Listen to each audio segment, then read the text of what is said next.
Hello everyone, this is Surabhi. Welcome to Study Hacks. Wish you all happy new year. और 2022 आ चुका है और अपने प्लान्स को सही तरीके से लेके चलिए, अपने टारगेट्स को सेट कीजिए, प्रॉपर प्लान बनाइए और उसी के अकॉर्डिंग आप लोग वर्क कीजिए। आप लोगों के एग्ज़ाम्स जो हैं वो आने वाले हैं, तो अच्छे से पढ़ाई करना स्टार्ट कर दीजिए।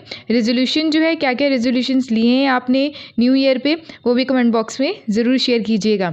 आइए आज का डिस्कशन जो है, यानी कि 1 जनवरी का, वो हम डिस्कस करने जा रहे हैं, जो काफ़ी ज़्यादा इंपॉर्टेंट होने वाला है। सबसे पहले यहाँ पे बात कर रहे हैं हम न्यू ईयर सेलिब्रेशन की, ठीक है। तो न्यू ईयर सेलिब्रेशन जो है, कैसा गया आप लोगों का न्यू ईयर, ठीक है, बताइएगा ज़रूर। ओके, शेयर कीजिएगा अपने एक्सपीरियंस। नेक्स्ट यहाँ पे बात कर रहे हैं हम लोग इंडियन डेयरी सेक्टर की। हमारी कंट्री में डेयरी सेक्टर जो है उसमें क्या क्या तब्दीलियाँ आई हैं और आज के टाइम में डेयरी सेक्टर जो है वो कितना इम्प्रूव हो रहा है, उसके बारे में हम यहाँ पे इंफॉर्मेशन जो है वो जानेंगे। और अभी ये न्यूज़ में क्यों है, बहुत ज़्यादा इंपॉर्टेंट है, क्योंकि रीजनल कॉम्प्रिहेंसिव इकोनॉमिक पार्टनरशिप जो है इंडिया के द्वारा क्या कर लिया गया था, विड्रॉ कर लिया गया था। आप जानते ही हैं, आसियान की मीटिंग थी। आसियान की मीटिंग में क्या हुआ, हमारी कंट्री के द्वारा रीजनल कॉम्प्रिहेंसिव इकोनॉमिक पार्टनरशिप से विड्रॉ कर लिया गया। क्यों किया गया? ये जो रीजनल कॉम्प्रिहेंसिव इकोनॉमिक पार्टनरशिप क्या होता है, ये एक फ्री ट्रेड एग्रीमेंट होता है, ठीक है। एक फ्री ट्रेड एग्रीमेंट होता है। अगर कोई कंट्री दूसरी कंट्री में क्या करे, प्रोडक्ट को बेचे, ठीक है, और उस पर टैरिफ नहीं लगता है, ठीक है, तो ये फ्री ट्रेड एग्रीमेंट है। क्यों हम बाहर निकल गए? क्योंकि अगर ये फ्री ट्रेड एग्रीमेंट में हम शामिल हो जाते, जैसे नीदरलैंड, न्यूजीलैंड हो गया, ऑस्ट्रेलिया जैसी कंट्री हो गई, उनके जो स्पेशली जो मिल्क प्रोडक्ट हैं, ठीक है, तो वो हमारी कंट्री में आते, ठीक है, तो उसको हम ज़्यादा खरीदने में प्रेफरेंस करते, यानी कि ज़्यादा खरीदारी हम बाहर के जो प्रोडक्ट्स रहते हैं उसको खरीदने में लगाते। ओके, तो हमारी कंट्री के जो फार्मर्स हैं उनकी इनकम जनरेट नहीं हो पाती इससे। हमारी कंट्री के फार्मर्स की जो प्रोडक्शन है, स्पेशली मिल्क प्रोडक्ट्स जो रहते हैं, ठीक है, जैसे मिल्क हो गया, डेयरी प्रोडक्शन जो भी है, ठीक है, तो वो जो लोग हैं वो कम खरीदते, इसलिए हम फ्री ट्रेड एग्रीमेंट से बाहर निकल गए। हमारे जो honourable prime minister of India है, उन्होंने हमारे फार्मर्स के बारे में सोचा, उनकी इनकम के बारे में सोचा। क्लियर? तो इसलिए जो है रीजनल कॉम्प्रिहेंसिव इकोनॉमिक पार्टनरशिप, जिसको RCEP हम बोलते हैं, उससे हमारी कंट्री के द्वारा विड्रॉ कर लिया गया, ठीक है। तो ये मेजर विक्ट्री रही फार्मर्स ऑर्गेनाइजेशन की, यूनियन ट्रेड यूनियंस की, association of small and medium industrial producers की। सिमिलर व्यूज़ अगर देखें इंडियन डेयरी सेक्टर के, तो अपोज किया गया फ्री ट्रेड एग्रीमेंट को, स्पेशली डेयरी प्रोडक्ट्स में। रीजनल कॉम्प्रिहेंसिव इकोनॉमिक पार्टनरशिप जो है, ये वर्ल्ड का largest one of the trading, एक क्या है, ट्रेडिंग आप बोल सकते हैं, ब्लॉक्स है।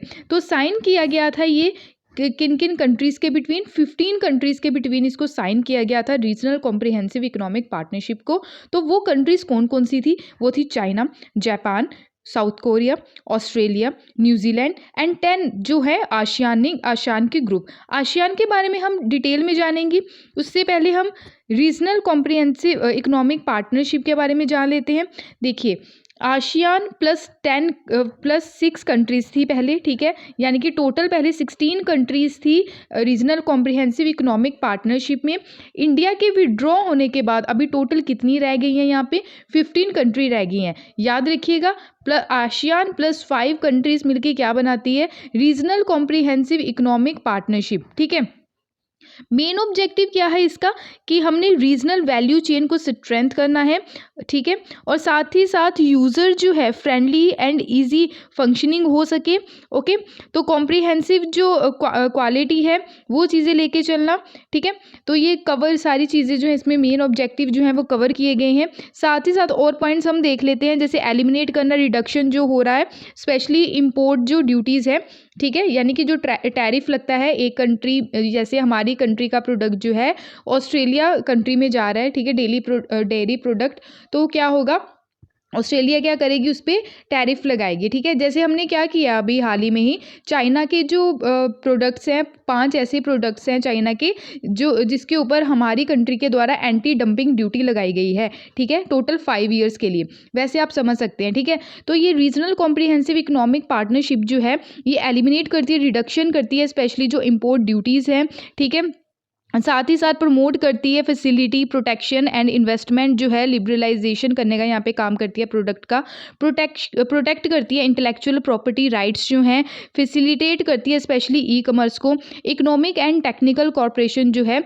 उसको भी ग्रो अप करने में यहाँ पे काम करती है। ठीक है, तो याद रखिएगा 10 आसियान कंट्रीज़ है और 5 और कंट्रीज़ हैं। ठीक है, उसके बारे में भी आप जान लेते, जैसे Myanmar, Thailand, Malaysia, Indonesia, Singapore, ठीक है, Japan, south Korea, Vietnam, Laos, Cambodia, Philippines and Brunei, Australia, New Zealand, यहाँ पे आप कंट्रीज दे सकते हैं। ठीक है, अब बात करते हैं आसियान कंट्रीज़ के बारे में। हम जान लेते हैं आसियान जो है association of south east Asian nation, इसके बारे में हम कुछ जो इंपॉर्टेंट फैक्टर जो एग्जाम में डायरेक्ट पूछे जाते हैं उसके बारे में भी हम जो है डिटेल में डिस्कस कर लेते हैं। आसियान की फुल फॉर्म पहले आप लोगों को याद रखनी है, association of south east Asian nation. Motto क्या है आसियान का? वन विजन, वन यूनिटी, ठीक है, identity sorry, and one community. ठीक है, तो ये मोटो जो है ये याद रखना है। 8 अगस्त को आसियान डे हम सेलिब्रेट करते हैं। ठीक है, याद रखिएगा आसियान डे कब सेलिब्रेट किया जाता है? 8 अगस्त को किया जाता है। आसियान का सेक्रेटरीट यानी कि हेडक्वार्टर्स कहाँ पे है? इंडोनेशिया, जकार्ता में है। फाउंड कब किया गया था इसको? 1967 में आसियान को फाउंड किया गया था, इस्टेब्लिश किया गया था। ठीक है, बैंकॉक डिक्लेरेशन के थ्रू। और फाउंडिंग फादर्स यानी कि फाउंडिंग मेंबर्स कौन कौन से हैं आसियान के? याद रखिएगा Indonesia, Malaysia, Philippines, Singapore and Thailand है। एडिशनल उसके बाद क्या हुआ? अलग अलग कंट्रीज़ के द्वारा यहाँ पे मेंबरशिप हायर कर ली गई, जैसे कि ब्रुनई के द्वारा 1984 में, वियतनाम के द्वारा 1995 में, लाओस एंड म्यांमार दोनों एक साथ यहाँ पे मेंबर बनी 1997 में। काफ़ी ज़्यादा इंपॉर्टेंट है। म्यांमार काफ़ी ज़्यादा न्यूज़ में भी है क्योंकि यहाँ पे मिलिट्री रूल देखने को मिल रहा है, इसलिए आप लोग इसको याद रखिएगा। 1997 में लाओस और म्यांमार के द्वारा क्या किया गया? आसियान ग्रुप को ज्वाइन किया गया। और लास्ट जो किया गया कंबोडिया के द्वारा 1999 में किया गया। ठीक है, तो ये डिटेल में आप लोगों से मैंने डिस्कस कर लिया है। अगर फिर भी कोई डाउट होगा इसके रिगार्डिंग तो आप लोग प्लीज़ बताइएगा अपने कमेंट बॉक्स में। ठीक है, अपने डाउट्स को ज़रूर शेयर कीजिएगा। ठीक है, तो आई होप आपको ये क्लियर हुआ होगा। अब यहाँ पे बात करते हैं डेयरी सेक्टर के बारे में हमारी कंट्री के। ठीक है, तो इंडियन डेयरी इंडस्ट्री जो है मेजर प्लेयर है ग्लोबल मिल्क ट्रेड का। जैसे ग्लोबल लेवल पे जो है कंट्रीज़ यहाँ पे वर्क कर रही है डेयरी वाले सेक्टर में, जैसे ऑस्ट्रेलिया हो गया, न्यूजीलैंड हो गया। ठीक है, तो इनके द्वारा एग्रीमेंट भी साइन किया गया है, regional comprehensive economic partnership. 25 years से इंडियन पॉलिसी जो है, ठीक है, वो इनकरेज कर रही है कि कैसे हमने प्राइवेट मिल्क कंपनीज़ को भी ग्रोथ करनी है। ठीक है, इसकी ग्रोथ जो है इस पर फोकस देने की बात कर रही हैं। अगर प्रेजेंट की बात करें तो बायर्स जो हैं मिल्क के, ठीक है, वो इंडियन फार्मर्स हैं। ठीक है, ये क्या कर रहे हैं एट प्रेजेंट कि जो इंडियन फार्मर्स हैं उनसे जो है मिल्क यानी कि मिल्क जो प्रोडक्ट है यानी कि जो दूध वगैरह जो क्या कर रहे हैं ये फार्मर्स, ठीक है, उनसे हम क्या करें? मिल्क खरीदें प्राइवेट कंपनी स्पेशली, ताकि फार्मर्स की जो इनकम है वो भी जनरेट हो सके। देखिए आज के टाइम में क्या है, जैसे कई बार अगर फार्मर्स जो हैं एक ही चीज़ पे डिपेंड हैं, यानी कि वो ओनली एग्रीकल्चर एक्टिविटी ही कर रहे हैं, ठीक है, खेती कर रहे हैं, ठीक है, तो क्या होगा? वेदर की कंडीशन कई बार ख़राब हो जाती है, फसल बर्बाद हो जाती है ज़्यादा बारिश होने से। ठीक है, तो फार्मिंग सेक्टर जो है उसके अलावा ऑल्टरनेटिव होना चाहिए डेयरी सेक्टर का। ठीक है, तो अगर यहाँ पे नुकसान हो गया तो यहाँ पे भरपाई हो सकती है। क्लियर, यानी कि एक ऑल्टरनेटिव मेथड होना चाहिए ताकि फार्मर्स जो हैं वो लॉस में ना जाए। ठीक है, आप ऐसे भी समझ सकते हैं।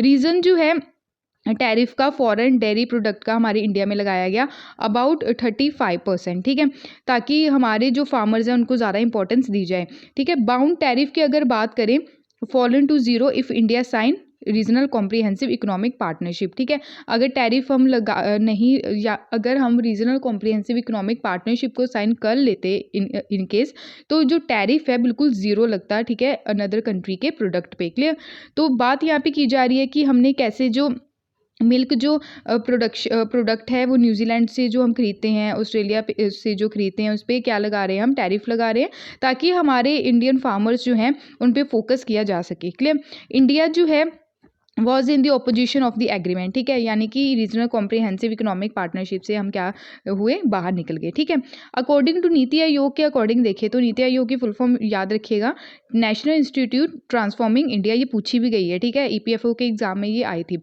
तो इंडिया जो है लाइकली मिल्क सरप्लस कंट्री बनना चाहती है 2033 तक। ठीक है, तो याद रखिएगा टारगेट है हमारी कंट्री का। क्लियर, फार्म जो डिपेंडेंट पॉपुलेशन है यानी कि कल्टीवेटर एंड एग्रीकल्चरल जो लेबरर्स है उसमें इन्वॉल्व है डेयरिंग, लाइव स्टॉक, 70 मिलियन है।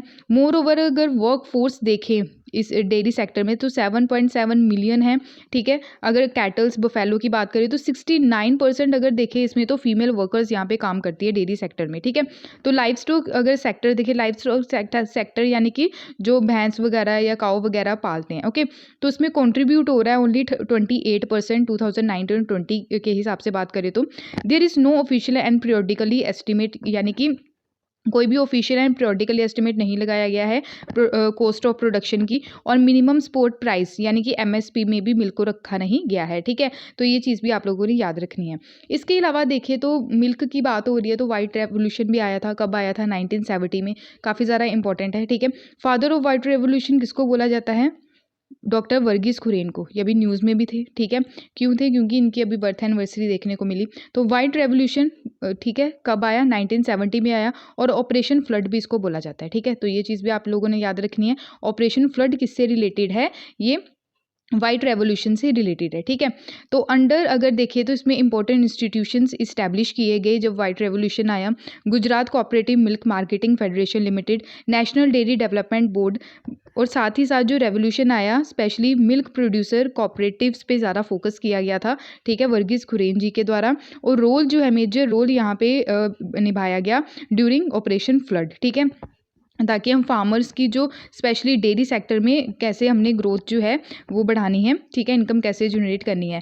पॉलिसी जो है तो favoured entry of multinational dairy corporation की बात करें तो इंडियन डेयरी सेक्टर जो है अभी निकल के आया है, ठीक है। तो आई होप आपको ये क्लियर हुआ होगा, जो काफ़ी ज़्यादा इंपॉर्टेंट है। उसके अलावा अगर बात करें गवर्नमेंट के कुछ इनिशिएटिव्स भी हैं रिलेटेड टू डेयरी सेक्टर, जैसे national plan on dairy development 2022, ताकि हम इंक्रीज़ कर सके मिल्क प्रोडक्शन को, डबल कर सके जो डेयरी फार्मर्स हैं, ठीक है, इनकम उनकी डेयरी फार्मर्स की। National animal disease control programme and national artificial जो है इंसेमिनेशन प्रोग्राम, तो ये लॉन्च किया गया ताकि कंट्रोल कर सके, एलिमिनेट कर सके फुट एंड माउथ डिजीज़ जो होते हैं, ब्रूलोक्लोसिस, ठीक है। ये काफ़ी इंपॉर्टेंट भी है क्योंकि हाल ही में न्यूज़ में भी थी ये डिजीज़। तो ब्रूलोक्लोसिस जो है ये स्पेशली काउस बफेलोस में ये बीमारी देखी जा सकती है, तो इसको एलिमिनेट करने के लिए ये प्रोग्राम चलाया गया। पशु आधार, ये एक यूनिक आईडी डिजिटल प्लेटफॉर्म है, ट्रेसबिलिटी फॉर द एनिमल्स। राष्ट्रीय गोकुल मिशन ये लॉन्च किया गया 2019 में, और सेट किया गया 21 Gokul grams integrated cattle development centres. तो आई होप आपको ये क्लियर हुआ होगा। डिटेल में मैंने ये सारी चीज़ें डिस्कस कर ली हैं, ठीक है। अगर फिर भी आपको कोई डाउट है तो प्लीज़ अपने डाउट्स को ज़रूर क्या करिए, कमेंट बॉक्स में शेयर कीजिए, ताकि आने वाले टाइम में, आने वाले लेक्चर्स में जो डाउट्स है वो क्लियर कर सकूँ, ठीक है। तो आई होप आपको ये सारी चीज़ें क्लियर हुई होंगी। नेक्स्ट यहाँ पे बात की जा रही है, मैंने कल भी डिस्कस किया था, साहित्य अकेडमी अवार्ड 2021 के जो अभी अनाउंस किए गए हैं, ठीक है। तो लिस्ट जो है वो मैंने कल जितने भी अवार्डीज रहे हैं वो सारी डिस्कस की थी। प्लीज़ कल का लेक्चर जो है वो ज़रूर जाके देख लीजिएगा, ठीक है। तो रिसेंटली साहित्य अकेडमी अवार्ड्स जो हैं ये अनाउंस किए गए हैं 20 लैंग्वेजेस में, ठीक है। तो हमारे इंडियन कॉन्स्टिट्यूशन में टोटल कितनी लैंग्वेजेस हैं? 22 लैंग्वेजेस हैं, ठीक है। तो अभी इसके बारे में हम पढ़ लेते हैं पहले लैंग्वेजेस के बारे में। हमारी शेड्यूल में, यानी कि टोटल कितने शेड्यूल्स हैं? 12 शेड्यूल्स हैं, उसमें से 8 शेड्यूल किसकी बात करता है? हमारे लैंग्वेजेस की बात करता है। तो कितनी लैंग्वेजेस हैं हमारे 8 शेड्यूल में? 22 लैंग्वेजेस हैं। ये काफ़ी बार डिस्कस भी कर लिया, तो आप लोगों को अब तो नहीं भूलना चाहिए, ठीक है। तो 22 लैंग्वेजेस है। ऑफिशियली कितनी लैंग्वेजेस थी? ऑफिशियली 14 लैंग्वेजेस थी, ठीक है। तो अमेंडमेंट करके अभी जो टोटल अभी देखने को मिले 22 लैंग्वेजेस हैं। असामी, बंगाली, गुजराती, हिंदी, कन्नड़, कश्मीरी, कोंकणी, मलयालम, मणिपुरी, मराठी, नेपाली, ओडिया, पंजाबी, संस्कृत, सिंधी, तमिल, तेलुगु, उर्दू, बोडो, संथाली, मैथिली एंड डोगरी। तो ये 22 लैंग्वेजेस हैं। अगर बात करें 14 लैंग्वेजेस ओरिजिनली थी, अमेंडमेंट करके कौन कौन सी ऐड की गई? सिंधी जो है, सिंधी लैंग्वेज ऐड की गई 1967 में। कोंकणी, मणिपुरी, नेपाली ऐड की गई 1992 में। बोडो, डोगरी, मैथिली, संथाली 2000 कब की गई? 2004 में, ओके। तो आई होप आपको ये क्लियर हुआ होगा। और साथ ही साथ यहाँ पे भी देख सकते हैं टोटल शेड्यूल्स जो हैं, ठीक है। टोटल शेड्यूल्स जो हैं 12 शेड्यूल्स हैं, तो आप इसको पढ़ लीजिए, काफ़ी ज़्यादा इंपॉर्टेंट है, डिटेल में यहाँ पे लिखे हुए हैं, क्लियर। अगर सिंधी की बात करें 21 कॉन्स्टिट्यूशन अमेंडमेंट एक्ट 1967, ठीक है, ये 2003 था, सॉरी, ठीक है। तो कोंकणी, मणिपुरी, नेपाली ऐड किया गया 71 constitution amendment act 1992। Bodo, Dogri, Maithili, Santhali add की गई 92 अमेंडमेंट 2003, ओडिया ऐड ऑन की गई, ओडिया को रीनेम किया गया, याद रखिएगा, ओडिया को रीनेम किया गया as a Odia 96 constitution amendment act 2011 का, ठीक है। इंग्लिश जो है is not a language list of the constitution, याद रखिएगा, इंग्लिश जो है ये हमारे संविधान में जो लिस्ट है उसमें नहीं रखी गई है। Originally 8 schedule in the constitution, after amendment the number of became 12, okay. तो 29 स्टेट्स यहाँ पे बता रखे हैं, बट आज के टाइम में 28 स्टेट्स हैं और 8 यूनियन टेरिटरीज हैं जो फर्स्ट शेड्यूल में रखी गई हैं, ठीक है। तो Orissa change to Odisha high court, name did not change the state high court of the Orissa, ठीक है। तो ये भी याद रखिएगा। अब हम पढ़ते हैं ये न्यूज़ में क्यों है, ठीक है, क्योंकि साहित्य अकेडमी अवार्ड्स जो है 2021 अभी अनाउंस किए गए हैं। तो इन अवार्ड्स के बारे में हम पढ़ेंगे कि कब इस्टेब्लिश किया गया, प्राइस जो है, प्राइस मनी कितनी होती है, ठीक है। तो ये सारा कुछ, ठीक है। तो अकेडमी के द्वारा ऑल्सो अनाउंस किया गया युवा पुरस्कार भी और बाल साहित्य पुरस्कार 2021। साहित्य अकेडमी अवार्ड जो हैं ये इस्टेब्लिश कब किए गए, 1954 में, तो याद रखिएगा, ठीक है। 1954 में साहित्य अकेडमी अवार्ड्स जो हैं ये अनाउंस किए गए, यानी कि इस्टेब्लिश किए गए। लिटरेरी ऑनर जो है एनुअली दिया जाता है साहित्य अकेडमी के द्वारा, India's national academy of letters के द्वारा। अकेडमी क्या करती है, अवार्ड्स देती है, टोटल 24 अवार्ड्स एनुअली ये डिस्ट्रीब्यूट किए जाते हैं अलग अलग लैंग्वेजेस में, वो लैंग्वेजेस जो हमारे इंडियन कॉन्स्टिट्यूशन के शेड्यूल 8 में दर्ज हैं, ठीक है। तो इसके साथ साथ 22 लैंग्वेजेस जो एनुमरेट की गई हैं जो कॉन्स्टिट्यूशन ऑफ इंडिया में, ठीक है। साहित्य अकेडमी जो है ये रिकॉग्नाइज करती है इंग्लिश एंड राजस्थानी लैंग्वेजेस को भी, ठीक है, जो इम्प्लीमेंट करती है इस चीज़ को, ठीक है। साहित्य अकेडमी अवार्ड ये सेकंड हाईएस्ट लिटरेरी अवार्ड है, किसके बाद, ज्ञानपीठ अवार्ड के बाद, ठीक है। तो ज्ञानपीठ अवार्ड के बारे में भी हम पढ़ेंगे। क्राइटेरिया जो है अवॉर्डी को चूज़ करने का वो क्या है कि ये क्या होना चाहिए, इंडियन सिटीज़न होना चाहिए, यानी कि इंडियन नेशनैलिटी होनी चाहिए, ठीक है, इंडियन नेशनैलिटी होनी चाहिए, ओके। बुक और वर्क जो किया गया एलिजिबल है वो आउटस्टैंडिंग कंट्रीब्यूशन होना चाहिए एक पर्टिकुलर लैंग्वेज में, ठीक है। और साथ ही साथ साहित्य अकेडमी बाल पुरस्कार जो है author based and contribution of children literature and relates to books first publish, यानी कि 5 ईयर्स हो गए होने चाहिए, ठीक है। तो ड्यूरिंग 5 ईयर्स में ये काउंट किया जाता है। साहित्य अकेडमी युवा पुरस्कार जो है ये पब्लिश किया गया by the author of age, यानी कि साहित्य अकेडमी युवा पुरस्कार जो है उसकी एज जो है वो कितनी यहाँ पे रखी गई है, 35 रखी गई है एंड बिलो रखी गई है, ओके। ज्ञानपीठ अवार्ड के बारे में हम यहाँ पे देख लेते हैं। ज्ञानपीठ जो अवार्ड है ये हाईएस्ट लिटरेरी अवार्ड है हमारी कंट्री का, जो एनुअली डिस्ट्रीब्यूट किया जाता है इंडियन सिटीजन को। इंग्लिश लैंग्वेज के साथ साथ अदर लैंग्वेजेस जो हैं 8 शेड्यूल में जो मेंशन है, ठीक है, उसमें ये अवार्ड दिया जाता है। प्राइस जो है इसमें कैश प्राइस दिया जाता है 11 lakh and citation and bronze जो एक होती है सरस्वती जी की जो रहती है, मूर्ति वगैरह रहती है, ठीक है। तो गॉडेसेस ऑफ लर्निंग बोला जाता है इनको। स्पॉन्सर किसके द्वारा किया जाता है, कल्चरल ऑर्गेनाइजेशन जो है भारतीय ज्ञानपीठ, ठीक है। असामी पॉइंट की अगर बात करें, नीलमणि फूकन, ठीक है, JR, ये 56th इनको ज्ञानपीठ अवार्ड दिया गया 2021 में, ये लेटेस्ट है, याद रखिएगा, नीलमणि फूकन, ठीक है। तो याद रखिएगा 56th ज्ञानपीठ अवार्ड दिया गया 2021 में। कोंकणी नॉवलिस्ट दामोदर मौजो, तो इनको 57th ज्ञानपीठ अवार्ड दिया जाएगा 2022 में। तो ये दोनों नाम याद रखिएगा जो काफ़ी ज़्यादा इंपॉर्टेंट है, ठीक है। ये असमी पोइट थे और ये हैं कोंकणी लैंग्वेज में, ओके। तो कोंकणी लैंग्वेज कहाँ पे बोली जाती है ये बताइएगा, ठीक है। तो काफ़ी ज़्यादा इंपॉर्टेंट है, इंटरेस्टिंग भी है, जाके ज़रूर देखिएगा, ठीक है। तो आई होप आपको ये क्लियर हुआ होगा। तो सारी चीज़ें जो हैं डिटेल में डिस्कस कर ली हैं। तो अभी जो मिला है ये इनका नाम बताइएगा, कल मैंने डिस्कस भी किया था, ठीक है। तो किनको ये साहित्य अकेडमी अवार्ड मिला है और कौन सी लैंग्वेज में, ओके। तो आई होप आपको ये सारी चीज़ें क्लियर हुई होंगी। अब हम डिस्कस करते हैं इंडियन पेंगोलियन के बारे में। ये अभी न्यूज़ में क्यों है, क्योंकि रिसेंटली ही इनको जहाँ पे रखा गया है वहाँ पे रेडियो टैगिंग इंडियन पेंगोलियन जो है, यानी कि इनकी रेडियो सर्विलेंस किया जाएगा कि ये कहाँ कहाँ पे जा रहे हैं, अगर इनकी कोई इलीगल पोचिंग तो नहीं हो रही है, इलीगल एक्टिविटी तो नहीं हो रही है, ये सारी चीज़ें देखी जाएंगी, ठीक है। तो अभी जो है recently radio tagging Indian pangolin को क्या किया गया है, रिलीज़ किया गया है into wild in Nandankanan zoological park जो है उड़ीसा में, ताकि प्रोटोकॉल्स जो हैं उसको फॉलो किया जा सकते, प्रोविजंस जो है फॉलो किए जा सके, specially for post release monitoring, okay. Radio tagging इसमें इन्वॉल्व रहता है, अटैच कर देते हैं ट्रांसमीटर ताकि एनिमल को मॉनिटर किया जा सके, उसकी मूवमेंट को मॉनिटर किया जा सके। सेवरल जैसे वाइल्ड एनिमल्स है लाइक जैसे tiger, leopard and migratory birds जो हैं, ठीक है। तो ओवर डिकेड हो चुका है, यानी कि 10 साल से ये सारी चीज़ें जो हैं ये फॉलो की जा रही हैं। पेंगोलियन जो है ये काफ़ी स्केली एंटीटर मैमल है और ये लार्ज प्रोटेक्टिव कैरेटिन स्केल्स जो हैं इसके ऊपर जो लगे होते हैं ना स्केल्स वगैरह, ये अपने आप को प्रोटेक्ट करते हैं इसके ज़रिए, ठीक है। तो ये ओनली मैमल्स है विद दिस फीचर, ओके। अगर बात करें स्केल्स एज आर्मर, ये क्या करते हैं, डिफेंड करते हैं अपने आप को अगेंस्ट द प्रीडेटर, यानी कि कोई इनका शिकार करने आ रहा है, ठीक है। तो इनको ये क्या करते हैं, अपने आप को अपनी स्किन से ये जो है इससे क्या करते हैं, अपने आप को प्रोटेक्ट करते हैं। पेंगोलियंस जो है नियो टर्नल हैं, ठीक है। इनकी डाइट जो है, यानी कि ये खाते क्या हैं, ये इंसेक्ट्स खाते हैं, ठीक है। आंट्स वगैरह खाते हैं अपनी लॉन्ग टंग से, ठीक है। तो बात करें 8 स्पीसीज जो है पेंगोलियन की, हमारी 8 टोटल स्पीसीज पाई जाती है पेंगोलियन की, बट उनमें से 3 ही ऐसी स्पीसीज जो हैं जो हमारी कंट्री में पाई जाती हैं। जैसे इंडियन पेंगोलियन जिसको मैनिस क्रेसी कोडाटा बोला जाता है। चाइनीज़ पेंगोलियन जिसको मैनिस पेंटाडेक्टिला बोला जाता है, और ये पाए जाते हैं हमारी कंट्री में। इंडियन पेंगोलियन की बात करें तो वाइडली डिस्ट्रीब्यूटेड है हमारी कंट्री में, ठीक है। तो एरिड एरिया में पाई जाती है, specially high Himalayas and north east वाले एरिया में। स्पीसीज जो है ये बांग्लादेश में, पाकिस्तान में, नेपाल में और श्रीलंका में ये पाई जाती हैं।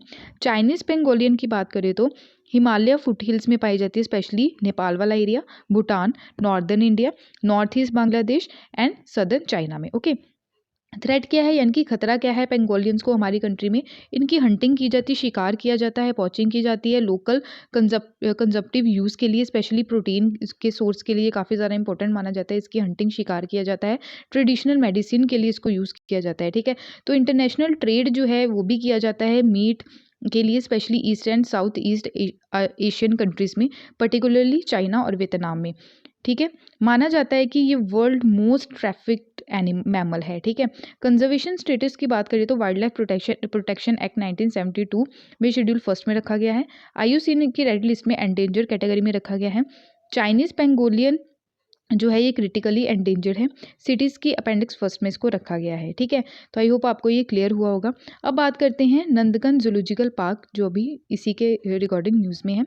तो 15 किलोमीटर्स है from Odisha's capital Bhubaneswar. Inaugurate इसको किया गया था 1960 में। फर्स्ट जू है ये, ठीक है, कंट्री का, ठीक है। तो world association of zoos aquarium है वाजा जिसको हम बोलते हैं, और इस जू को रिकॉग्नाइज किया गया है, स्पेशली इंडियन पेंगोलियन की संख्या जो है काफ़ी ज़्यादा है, और वाइट टाइगर, ठीक है। World first captive crocodile breeding centre है ये, और घड़ियाल जो है यहाँ पे पाया जाता है, ठीक है। उसकी ब्रीड 1980 में यहाँ पे रखी गई थी, ठीक है। स्टेट बोटैनिकल गार्डन जो है नंदकनन, ये one of the pioneering plant conservation भी है एंड नेचर एजुकेशन सेंटर है उड़ीसा का, ठीक है। तो याद रखिएगा उड़ीसा में है ये नंदकन जूलॉजिकल पार्क, जो काफ़ी ज़्यादा इंपॉर्टेंट है, ठीक है। तो आई होप आपको ये क्लियर हुआ होगा। अगर उड़ीसा की बात करें, यहाँ पे आप देख सकते हैं उड़ीसा, वेस्ट बंगाल, झारखंड, आंध्र प्रदेश, छत्तीसगढ़ इसको टच करते हैं। यहाँ पे बे ऑफ बंगाल, तेलंगाना इसको टच नहीं करता है, तो ये याद रखिएगा। इसकी कैपिटल है भुवनेश्वर, ओके। तो आई होप आपको ये क्लियर हुआ होगा। नेक्स्ट यहाँ पे बात की जा रही है क्वांटम कंप्यूटिंग लेबोरेटरी के बारे में। अब क्वांटम कंप्यूटिंग लेबोरेटरी क्या है, क्योंकि इंडियन आर्मी के द्वारा क्वांटम कंप्यूटिंग लेबोरेटरी जो है ये अभी इसका सेंटर स्पेशली आर्टिफिशियल इंटेलिजेंस का ये सेटअप किया गया है। माओ वाला एरिया कहाँ पे है, ये मध्य प्रदेश में, ठीक है। तो क्वांटम कंप्यूटिंग के बारे में हम पहले जान लेते हैं, आखिर ये होती क्या है, ठीक है। तो इसके बारे में हम देख लेते हैं। क्वांटम कंप्यूटिंग टेक्नोलॉजी क्या होती है, बेस्ड किस पे होती है, प्रिंसिपल ऑफ क्वांटम मैकेनिक्स पे होती है। तो अर्ली 20th सेंचुरी में ये डेवलप की गई थी, और ये डिस्क्राइब करती है nature of atoms and elementary जो पार्टिकल्स है, ठीक है, उसको। तो सुपर स्पीडी इंफॉर्मेशन प्रोसेसिंग करती है ये, अनब्रेकेबल कोड्स होते हैं, और इसको क्वांटम जो कंप्यूटिंग है इसको सुपर पोजिशन के नाम से भी जाना जाता है, ठीक है। जैसे कि आप देख सकते हैं मिक्स रहता है इसमें, मिक्स्ड रियलिटी रहती है, आर्टिफिशियल इंटेलिजेंसी, ठीक है, और क्वांटम कंप्यूटिंग। क्वांटम कंप्यूटिंग जैसे क्लासिकल कंप्यूटर क्या होता है, ठीक है, क्लासिकल कंप्यूटर आप यहाँ से देख सकते हैं, जैसे डेस्कटॉप पे हम यूज़ करते हैं, ठीक है, तो ये क्लासिकल कंप्यूटर है और ये क्या करता है, सिर्फ 0 और 1 के रूप में ही क्या करता है, चीज़ों को समझता है और सूचनाएं समझता है और आप लोगों को आउटपुट देता है, ठीक है। जैसे नॉर्मल लैंग्वेज में बोले तो क्लासिकल कंप्यूटर या तो धरती को समझता है या फिर वो आसमान को समझता है, ठीक है, ऐसी चीज़ें आप बोल सकते हैं, ठीक है। दरअसल क्वांटम कंप्यूटर जो है सूचनाओं को या निर्देशों को 0 या 1 के बीच में भी किसी एक जगह पर समझने की यहाँ पे बात करता है, ठीक है, और उनके अनुसार क्या करता है, सूचनाएं यानी कि जो इन्फॉर्मेशन है वो काफ़ी तेज़ी से स्टोर करने का यहाँ पे काम करता है और जो काउंटिंग वगैरह रहती है, ठीक है, काउंटिंग करके आउटपुट देने की यहाँ पे बहुत फास्टली काम करता है, ओके। जैसे हो सकता है कि क्वांटम कंप्यूटिंग जो है 0 और 1 के बीच में 0.10, ठीक है, 0.20, 0.30, ठीक है, 0.30 हो गया, 0.40 हो गया, ओके। या जैसे ऐसे ही कई सारे जो काउंटिंग है उसको साथ लेके चलता है 0 और 1 के बिटवीन में, ठीक है, जो चीज़ें आती हैं। दूसरे शब्दों में कहा जाए तो जैसे क्लासिकल कंप्यूटर ओनली 0 और 1 यानी 2D पर ही काम करता है, जबकि जो क्वांटम कंप्यूटर है वो 3D पे भी काम करेगा, 4D पे भी काम करेगा और 5D के ऊपर भी काम करेगा, यानी इस तरह के डायमेंशनल को वो क्या करता है, साथ लेके चलता है, ओके। क्वांटम कंप्यूटिंग 0 और 1 के जो मिक्सचर हैं उसके उसके उसके ऊपर भी कार्य करता है। इसे क्वांटम कंप्यूटिंग की लैंग्वेज में क्या बोलते हैं, सुपरपोजिशन कहा जाता है, ठीक है। तो आई होप आपको ये क्लियर हुआ होगा। जैसे आप देख सकते हैं जो क्लासिकल कंप्यूटर है 0 और 1 जिसको हम बाइनरी नंबर बोलते हैं उसके ऊपर काम करता है, ओके। तो अभी न्यूज़ में क्यों है ये, क्योंकि इंडियन आर्मी के द्वारा ये सारी चीज़ें सेटअप की गई हैं, ठीक है, क्वांटम कंप्यूटिंग को। तो क्वांटम कंप्यूटिंग लेबोरेटरी जो है ये इस्टेब्लिश की गई है ताकि हेल्प हो सके नेशनल सिक्योरिटी काउंसिल सेक्रेटरीट की, और सुपरहेड रिसर्च और ट्रेनिंग जो है प्रोवाइड करवाई जा सके डेवलपिंग फील्ड में। इंडियन आर्मी जो है उनके द्वारा ऑल्सो इस्टेब्लिश किया गया था artificial intelligence centre same institution में। 140 डिप्लॉयमेंट्स जो हैं वो फॉरवर्ड एरिया में जो है सेटअप किए गए active sport of industry and academia में। ट्रेनिंग जो है स्पेशली साइबर वॉरफेयर के लिए यहाँ पे ट्रेनिंग दी जाएगी जो इम्पार्टेड करेगी through state of the art cyber range and cyber security labs जो हैं यहाँ पे सेटअप की जाएगी। ऑब्जेक्टिव क्या है इसका कि 2 सेंटर्स जो हैं ऑलरेडी बनाए जाएंगे एक्सटेंसिव रिसर्च के लिए, डेवलपिंग एंड ट्रांसफॉर्मेटिव टेक्नोलॉजीज़ के लिए तो यूज़ किए जाएंगे स्पेशली आर्म फोर्सेज के द्वारा। सेंटर्स जो है ऑल्सो फैसिलिटी रहेंगे, रिसर्च और ट्रेनिंग यहाँ पे प्रोवाइड करवाई जाएगी डेवलपिंग फील्ड में स्पेशली क्वांटम कंप्यूटिंग और आर्टिफिशियल इंटेलिजेंस में, ओके। तो फैसिलिटी जो है आने वाले टाइम में next generation of communication and transform जो करंट सिस्टम है क्रिप्टोग्राफी का एंड पोस्ट क्वांटम क्रिप्टोग्राफी में फोकस किया जाएगा, ठीक है। क्वांटम क्रिप्टोग्राफी जो है ये मैकेनिज्म है डेवलप करने का स्पेशली जो सिक्योर कम्युनिकेशन हो सके, ठीक है।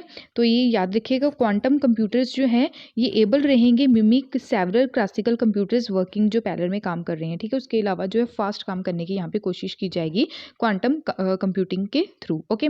हमारी कंट्री के जो फाइनेंस मिनिस्टर उनके द्वारा बजट में भी अनाउंस किया गया था 2020 के बजट में, तो एलोकेट किए जाएंगे 8,000 करोड़ स्पेशली क्वांटम कंप्यूटिंग के लिए, national mission on quantum technology and applications for period of 5 year. और साथ ही साथ 2018 में यूनियन कैबिनेट के द्वारा अप्रूव कर दिया गया था कि लॉन्च किया जा सके national mission on interdisciplinary cyber physical system, ताकि हमारी जो कंट्री है वो लीडिंग प्लेयर बन सके स्पेशली साइबर फिजिकल सिस्टम की फील्ड में। तो आई होप आपको ये क्लियर हुआ होगा। अगर फिर भी कोई डाउट होगा तो प्लीज़ आप लोग बताइएगा ज़रूर, ओके। उसके बाद हम देख लेते हैं जो इंपॉर्टेंट इन्फॉर्मेशन हो सकती है आप लोगों के लिए, बाइट कन्वर्जेशन चार्ट है ये, ठीक है। तो 0 और 1 जो है ये 1 बिट बनाता है, 8 bits 1 byte, 1024 bytes 1 kilobyte, 1024 kilobyte 1 megabyte, 1024 megabyte 1 gigabyte, 1024 gigabyte 1 terabyte, 1024 terabyte 1 petabyte, 1024 petabyte 1 exabyte, 1024 exabyte and 1 zettabyte, 1024 zettabyte 1 yottabyte, ठीक है। तो 1024 जोटाबाइट, तो ये आप देख सकते हैं, ठीक है। तो ये इंपॉर्टेंट है, एग्जाम में कई बार पूछे भी गए हैं, तो ये चार्ट जो है ये याद रखिएगा या फिर अपने नोट्स में इसको उतार लीजिएगा, काफ़ी ज़्यादा इंपॉर्टेंट है। तो आई होप आपको ये सारी चीज़ें क्लियर हुई होंगी। क्वांटम कंप्यूटिंग क्या होती आती है, ठीक है। अगर कोई डाउट होगा इसमें जो मैंने आपको डिस्कस किया है आपके साथ, अगर फिर भी उसमें डाउट होगा प्लीज़ बताइएगा, फिर से मैं डिस्कस कर लूँगी, ओके। तो आई होप आपको ये सारी चीज़ें क्लियर हुई होंगी, ठीक है। अगर फिर भी कोई डाउट होगा प्लीज़ आप ज़रूर बताइएगा, बताते नहीं हो, लेक्चर सुन लेते हो, ओके। तो आई होप आपको ये सारी चीज़ें क्लियर हुई होंगी। तो ये था आज का इंपॉर्टेंट लेक्चर। अगर डाउट होगा बताना, ओके। फिर बोल रही हूँ, ठीक है। तो टेलीग्राम आप ज्वाइन कर सकते हैं, टेलीग्राम ज्वाइन कीजिए और PDF जो है इस लेक्चर की वो आपको वहाँ पर मिल जाएगी। इंस्टाग्राम पर भी आप फॉलो कर सकते हैं, अगर डाउट होगा तो बताना, ओके। तो thank you for watching my video. जय हिंद।